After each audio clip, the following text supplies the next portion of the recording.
وہ ایک بنت مریم، وہ مخمور آنکھیں، وہ گیسوئے پرخم، وہ عرض کلیسا کی ایک ماہ پارا، وہ دیر و حرم کے لیے ایک شرارہ، وہ فردوس مریم کا ایک غنچۂ تر، وہ تسلیس کی دختر نیک اختر، وہ ایک نرس تھی چارہ گر جس کو کہیے، مداوائے درد جگر جس کو کہیے، جوانی سے طفلی گلے مل رہی تھی، ہوا چل رہی تھی، کلی کھل رہی تھی، وہ پر روب تیور، وہ شاداب چہرہ۔ اچھا ایک پرابلم بہت بڑا ہو گیا، ابھی بتاتا ہوں۔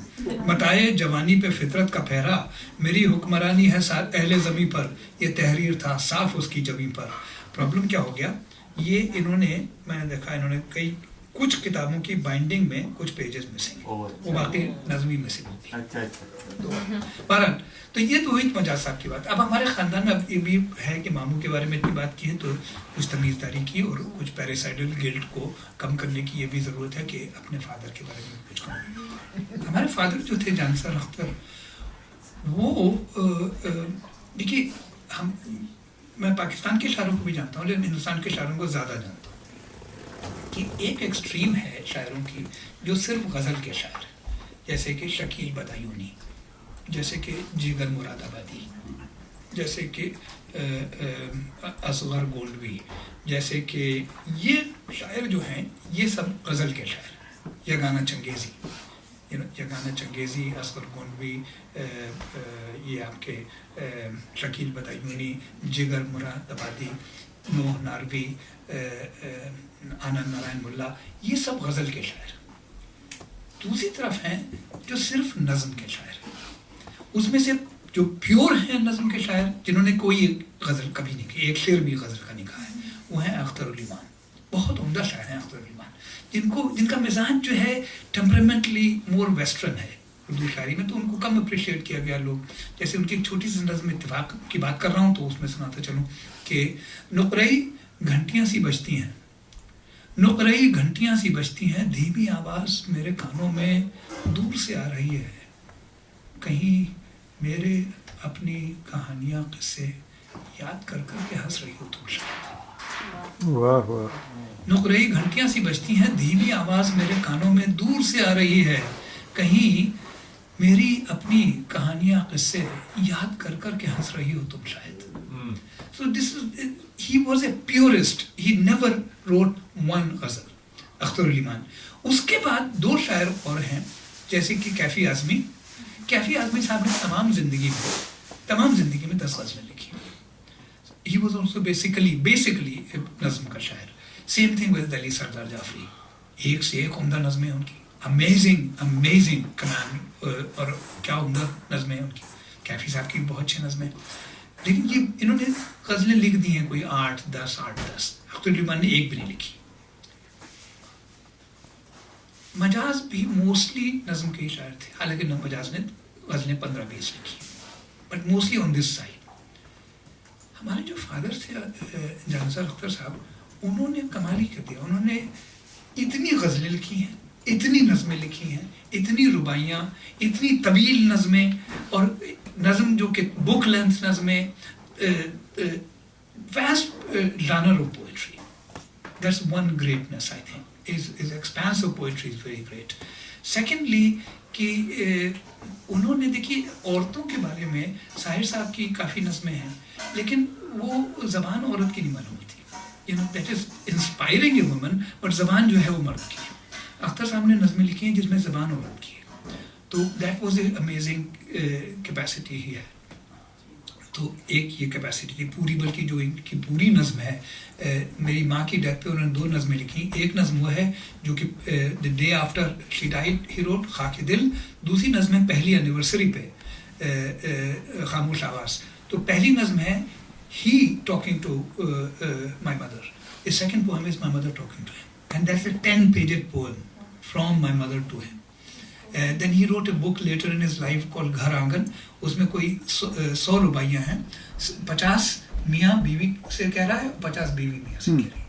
So he had an enormous command over this maternal internal identification. So that was an amazing thing. And enormous command over language. And also an ability to write like this spontaneously. مجاز صاحب کے اور اختر صاحب کے لکھنے کے style میں بڑا فرق تھا۔